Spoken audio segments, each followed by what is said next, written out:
Hello दोस्तों, इस series का एपिसोड 2 के एक्सप्लेनेशन में आपका स्वागत है। अगर आपने इस सीरीज के एपिसोड 1 का रिकैप नहीं देखा तो उसका लिंक आपको डिस्क्रिप्शन में मिल जाएगा। एपिसोड 2 एड्रिफ्ट की कहानी नॉरी के साथ शुरू होती है। जब वो उस आसमान से गिरे अनजान आदमी को देख रही होती है, तभी उसकी दोस्त पॉपी उसे आवाज देती है और नॉरी अचानक से उसकी आवाज को सुनकर डर जाती है और वो उस अनजान आदमी के जलते हुए गड्ढे में गिर जाती है। और फिर उसे महसूस होता है कि उस आदमी के चारों ओर लगी आग तो ठंडी है। क्योंकि वो आदमी बेहोश होता है तो नॉरी उसको देखने के लिए उसके पास जाती है, तो वो अचानक से नॉरी का हाथ पकड़ लेता है, जिसके कारण नॉरी चिल्लाने लगती है और चारों ओर लगी ठंडी आग बुझ जाती है। मगर कुछ सेकंड बाद वो नॉरी का हाथ छोड़ देता है और वो फिर से बेहोश हो जाता है, जिसके कारण उसके चारों ओर लगी ठंडी आग फिर से जल उठती है। अब नॉरी की दोस्त पॉपी उसे आवाज देती है और उसे वहां से निकलने को कहती है, मगर नॉरी उस आदमी को वहां अकेले नहीं छोड़ सकती थी, क्योंकि वो जानती थी कि अगर उसने उसे यहाँ अकेले छोड़ा तो भेड़िए उसे नोच के खा जाएंगे। इसलिए वो पॉपी से उसे कहीं सेफ जगह ले जाने के लिए मदद मांगती है और उस अनजान आदमी के बारे में किसी को कुछ ना पता चले, इसलिए वो उसे अपने घर से दूर एक छोटी झोपड़ी में रखती है और वो पॉपी से उस अनजान आदमी की मदद करने के लिए पॉपी का साथ मांगती है। फिर अगले सीन में हम एरोंडिल और थियो की मॉम ब्रोविन को देखते हैं, जो हॉर्डेंस में पहुंच चुके थे और उस जगह का हाल बहुत बुरा था, मानो उस जगह कोई भूकंप आया हो। फिर वो दोनों वहां छानबीन करते हैं तो उन्हें चारों तरफ तबाह हुए घर दिखाई देते हैं और उन्हें वहां कोई भी लाश या कोई जख्मी इंसान नजर नहीं आता।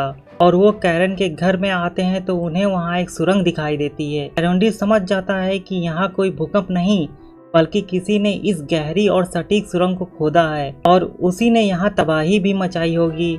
फिर एरोंडिल ब्रोविन को वहां से जाने और गांव के लोगों को सावधान करने को कहता है और वो सुरंग का दूसरा छोर पता करने के लिए उस सुरंग में कूद जाता है। अगले सीन में हम महामहिम कैलेब्रिम्बोर को दिखाया जाता है, जो एलरॉन्ड को एक टावर की कुछ फोटोज को दिखाता है और वो उससे कहता है कि उसे इस टावर में दुनिया की सबसे बड़ी भट्टी बनवानी है। इसकी तपिश ड्रैगन के लावे जैसी हो और पवित्रता ध्रुव तारे की जैसी हो। इसमें बनी चीजें मिडिल अर्थ की किस्मत को बदल देंगी और इस काम को पूरा करने के लिए उसे बहुत सारे मजदूरों की जरूरत थी और उसकी इस जरूरत को महाराजा गिल-गैलेट पूरी नहीं कर सकते थे, इसलिए वो एलरॉन्ड को कैलेब्रिम्बोर के राज एरेग्योन में उसकी मदद के लिए भेज देते हैं। आगे हम देखते हैं कि एलरॉन्ड कैलेब्रिम्बोर को ड्वार्फ्स के राज एक खाजट डैम में प्रिंस ड्यूरिन फोर्ड से मिलवाने के लिए लेकर आता है और एलरॉन्ड दरवाजे के अंदर खड़े एक ड्वार्फ से दरवाजा खोलने को कहता है। ड्वार्फ दरवाजा खोलने से मना कर देता है। तभी एलरॉन्ड बौनो को शक्ति परीक्षण की चेतावनी देता है और फिर बौने दरवाजा खोल देते हैं और एलरॉन्ड महामहिम कैलेब्रिम्बोर से एरेग्योन में मिलने को कहता है और फिर वो उन बौनों के साथ चेतावनी पूरी करने के लिए उनके साथ अंदर चला जाता है। अंदर जाके हमें बौनों के राज एलमेंडिया को दिखाया जाता है और प्रिंस ड्यूरिन सबको इस चेतावनी का नियम बताता है कि अगर एल्फ हारा तो वो इस बौनों की भूमि से निष्कासित कर दिया जाएगा और अगर वो जीता तो उसकी मांगे पूरी की जाएंगी। अगले सीन में हम गैलेडियल को देखते हैं, जो पानी में तैरती हुई दिखाई देती है। फिर उसे एक टूटी फूटी नाव पर सवार कुछ लोग दिखाई देते हैं और वो उनसे मदद मांगती है। वो लोग उसे डूबने से बचा लेते हैं और वो सभी काफी डरे हुए दिखाई देते हैं। फिर उनमें से एक आदमी उसे जल दानव के बारे में बताता है। तभी वहाँ एक जल दानव आ जाता है और उनकी नाव में एक ठोकर मारता है और एबिगेल को लगता है कि उस जल दानव को वो एल्फ गैलेडियल वहाँ लाई है, इसलिए वो उसे अपनी नाव से पानी में धक्का दे देती है। आगे हम देखते हैं कि गैलेडियल तेजी से तैर के उस नाव से दूर जाती है और वो जल दानव उन सभी पर हमला करके मारने लगता है।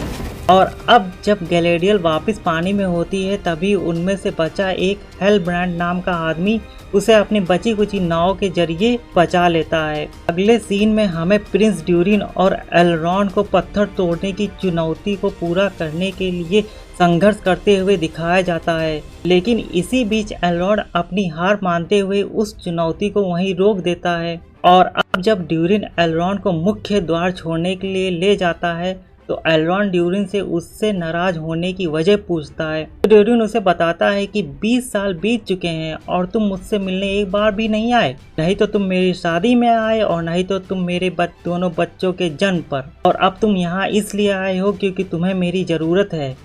एल्रॉन उससे उसकी इस बात के लिए माफी मांगता है और कहता है कि काश तुम्हारे परिवार से भी माफी मांग पाता तो अच्छा होता। ड्यूरिन उसे अपनी पत्नी डिसा से मिलवाता है।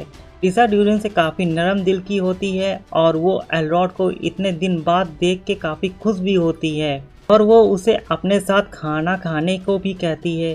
डिसा का ये एल्रॉड के साथ नरम व्यवहार देखकर ड्यूरिन एल्रॉड से और कहता है कि तुम अपने राजा का प्रस्ताव सुनाओ ताकि मैं सोच सकूं कि उसे अपने पिताजी के पास लेके जाना है या कचरे में फेंकना है। अगले सीन में हमें हेलब्रांड के गले में टंगे एक लॉकेट को दिखाया जाता है जो राजा की निशानी है और वो गैलेडियर से कहता है कि ऑक्स ने उसकी फैमिली को मार दिया और गैलेडियर उससे उन ऑक्स का पता पूछती है, लेकिन वो उसे उन ऑक्स को भूल जाने के लिए कहता है। तभी वह उसे बताती है कि ऑक्स ने उसके इतने लोगों को मार डाला जिन्हें गिना नहीं जा सकता, इसलिए वो उससे उनके ठिकाने का पता पूछती है और साथ ही ये भी पूछती है कि ऑक्स का लीडर कौन है। और फिर हेलब्रांड उससे कहता है कि तुम्हें ये ऑक्स साउथ लैंड में मिलेंगे। गैलेडियल हेलब्रांड से ऑक्स की पूरी जानकारी लेती है और वह हेलब्रांड से अपने आप को उन ऑक्स के ठिकाने पर पहुंचाने के लिए कहती है। अगले सीन में हम देखते हैं कि ब्रॉमिन हॉर्डन से वापस आकर वेल्ड्रेक को बताती है कि हॉर्डन तबाह हो गया है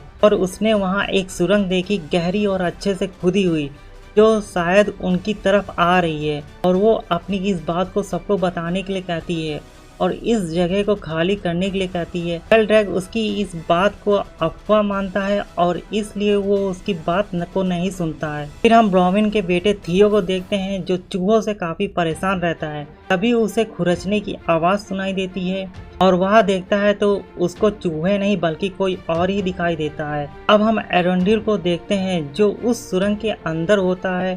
सुरंग में और अंदर जाने के कारण उसे कुछ आवाजें सुनाई देती हैं जो शायद ऑक्स की होती हैं।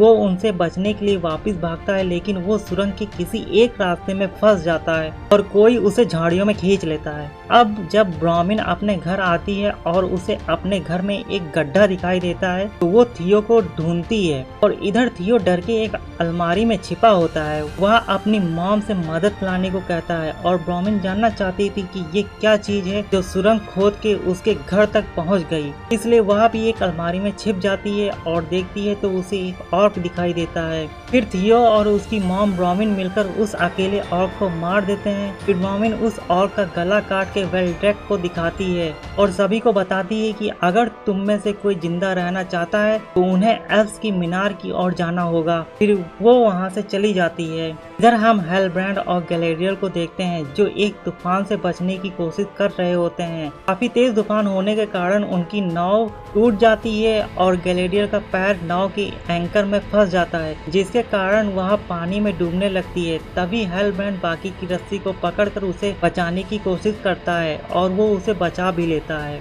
अगले सीन में हमें उस अनजान आदमी को दिखाया जाता है जो आसमान से आया था। नॉरी उसे बताती है कि बस 3 दिन बाद उसका कबीला वहां से चला जाएगा और वो उसकी मदद नहीं कर सकी, इसके लिए वो उससे माफी मांगती है। तभी पॉपी का लालटेन उसके हाथ से गिर जाता है और उसमें भरे सारे जुगनू बाहर निकल आते हैं और वो आदमी उन जुगनुओं से धीमी आवाज में कुछ बातें करता है, जिसको सुनकर वो जुगनू तारों का एक नक्षत्र बनाते हैं। वो चाहता था कि नॉरी इन तारों का पता लगाकर उसकी मदद करे और फिर वो सभी जुगनू एक एक करके मरने लगते हैं।